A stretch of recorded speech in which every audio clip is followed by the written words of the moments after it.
Well, welcome to our first live episode of DITV Sports in the Zone. I'm Colin Carruthers. And I'm Joel Keller, and we're going to give you a look at everything going on in Hawkeye athletics. Absolutely, Joel. And first, we're going to take a look at the women's hoops team who finished their season off with a win. And a little bit later, we'll have a look at where Iowa stands heading into postseason action. But again, Joel, as I just mentioned, Iowa women's basketball in action yesterday. Earlier this week, they beat Michigan on Wednesday, but the women's team, second straight win against Wisconsin. It was senior day for the Iowa women's basketball team, honoring 5 members, not only their last regular season game, but their last game of their career in Carver Hawkeye Arena. Iowa got off hot on a 10-2 start, and it looked like they were going to take control of this game. Yeah, but that energy sometimes turning into jitters with such emotions on the day. Wisconsin clawing back with a buzzer beater to tie things going into halftime. But of course, the leading scorer for the Hawkeyes, Lucy Olsen, got the job done, 22 points, and Hannah Stolke, the other Hawkeye star, 21 points and 15 rebounds, her 9th career double-double.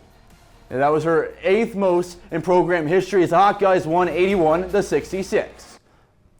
This was Iowa's last home game for the women's team, and it was also senior night, so a good goodbye to those seniors. Absolutely. It's always such a really cool day, a lot of emotions, but DITV's Elise Gann takes us into what this group of seniors has meant to this team and community. Below me is the court where the 5 seniors of the Iowa women's basketball team not only played their last game of the regular season, but the last game here of their career. Sydney Folter, Lucy Olsen, Addie O'Grady, Kylie Feuerbach, and AJ Ediger all ended Iowa's 81-66 win over Wisconsin teary-eyed on their senior night. Each of them brings so much to the team, and we wouldn't be here without everyone's leadership and just the effort they bring every day. The seniors showed the impact they have on their team this game, with Lucy Olsen dropping 22 points, along with Sydney Folter and Addie O'Grady each racking up 10. But their influence goes further than on the court. I cannot thank this amazing fan base enough. You guys have been there from the very beginning. You stuck with us through the ups and the downs of the season, and you really helped us hit that 20-win mark. So thank you so much. Even though a huge era of Iowa women's basketball has passed, these seniors gave Iowa fans a reason to sell out Carver Hawkeye Arena once again. They came with big shoes to fill, and they never batted an eye. And they were led by this fantastic group of seniors. Just truly stellar. The seniors hope their impact and experience can carry them throughout the rest of March. From Carver Hawkeye Arena, Elise Gann, DITV Sports. Well, Joel, the seniors have played a big part of getting Iowa to be where they're at now. For sure, and we're going to have an in-depth look at where the Hawkeyes stand going into the Big Ten tournament later. But let's stick with hoops for the moment and take a look at the men's teams. They started things off last week with an 81-61 loss to the Illinois Fighting Illini. And the Hawks were down just 7 at halftime, but Illinois outscored the Hawkeyes 19-8 to start the second half, and they never looked back. Well, then the Hawks lost to Northwestern, the Wildcats 68-57. Iowa trailed just 4 points at halftime, but down the stretch, Iowa couldn't break past that 4-point deficit. It'll be interesting to see where the Hawks land in the Big Ten now. For sure, that loss is definitely going to affect their standing in the Big Ten with just 2 games left. For a look into where Iowa athletics stands going into postseason play, let's go to DITV's Cole Kruger here in the studio. Thanks, guys. Lots to look at this week, so let's start with the men's basketball team. They're currently below the cut line here to make the Big Ten tournament after their losses to both Illinois and Northwestern. They've got games coming up against top-seeded Michigan State and Nebraska, and Lincoln following that. They're just 1 game back of this 15 spot behind USC, and they need to win and get a little lucky depending on what the Gophers and the Trojans do. Moving on to the women's team, they played their last regular season game yesterday and settled in at the 11 seed down here. They'll kick off the Big Ten tournament with a rematch against the Wisconsin Badgers on Wednesday.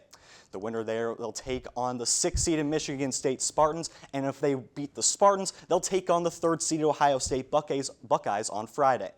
The Hawks have to win 4 straight games to make it back to the championship, but they avoid both USC and UCLA in their path. Let's head back to the mat now, first with men's wrestling. They've got the Big Ten tournament coming up in Evanston, Illinois.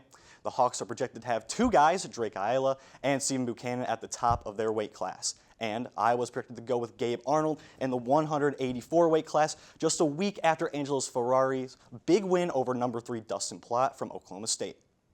It looks like the Hawks are going to keep Ferrari's red shirt and roll the projected 4-seeded Arnold the rest of the way. Rounding things out with the women's team, they're said to have 5 1 seeds when they compete in the NCWWC National Championships in Coralville this weekend. A couple of big names here are Kennedy Blades and Kylie Welker. And joining Sterling Diaz is Rihanna Murphy in the 103-pound weight class, so possibly those two can meet up in the championship round. That was a look at how the Hawks are shaping up for tournament season. Back to you guys. Thanks, Cole. It's fun to see where the Hawks are after some hard-fought seasons. For sure. Now let's take a look at a sport already in postseason competition. The Hawkeye track and field team competed in the Big Ten Indoor Championships over the weekend. Freshman Pauline Bikembo won the conference title with 4,330 points in the women's pentathlon. Then sophomore Ryan Johnson won Iowa's first ever Big Ten title in the weight throw with a distance of 24.38 meters. Junior Gabby Cortez also won gold in the women's 600-meter race with a time of 1 minute and 28.18 seconds. The Hawks finished 5th as a team for both men and women. The two teams will wrap up the indoor season next week at the NCAA Indoor Championships in Virginia Beach, Virginia. Now moving over to gymnastics, the Hawkeyes finished in 2nd place in the Big Four meet yesterday, beating number 25 Penn State and Washington, but losing overall to number 7 Michigan State. Junior Karina Munoz was the star for Iowa yet again, finishing 1st all around. Munoz scored a 9.75 on the floor, a 9.8 on vault, and a 9.85 on the bars with a 39.2 overall score. Next, the Gym Hawks are set to host Iowa State in Carver Hawkeye this Friday. Well, that'll be a really cool matchup. Again, always Cyhawk ones are a lot of fun, but now let's hit the diamond block of the show. First, we're going to start with Iowa baseball. The Hawkeyes played a 4-game series against Washington State in Texas over the weekend. In Game 1, the Hawkeyes lost 12-7, but in Game 2, the Hawkeyes' losing streak continued with a 7-4 loss. Iowa fell in Game 3, 6-4, but finally, in Game 4, the Hawkeyes exploded to a 14-3 win in 7 innings. The baseball team has their home opener coming up at 5 o'clock tonight, and it's the Loris Dew Hawks on Big Ten Plus. But staying in the diamond, the Hawkeye softball team went 3-2 over the weekend in the Woo Pig Classic. On day 1, Iowa got rolling with a win over Missouri State 8-0 in 5 innings. In Game 2, the Hawks fell to number 11 Arkansas 9-0 in 5 innings. On day 2, Iowa survived a late game attack from Missouri State to win 5-4. However, they were unable to get their revenge against Arkansas. Iowa rounded out their weekend with a non-conference win over Illinois 3-1. The Hawks will head to Tuscaloosa next weekend to continue their season. But, spring sports really heating up there. But you know what else could be a lot of fun, Joel? What's that, Colin? Our in the zone top 3 plays. Usually it's our top 5, I know, but with such little at home this week, we're just picked out our favorite plays for the women's basketball game yesterday.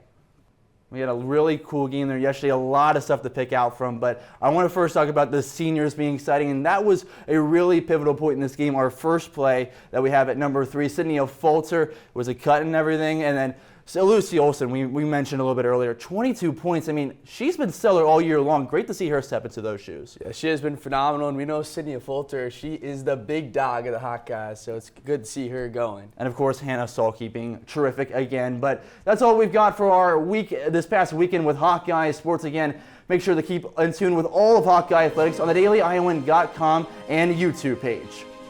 For all of us here at DITV, I'm Joel Keller. And I'm Colin Carruthers. We'll see you next week for our next edition of DITV Sports in the Zone.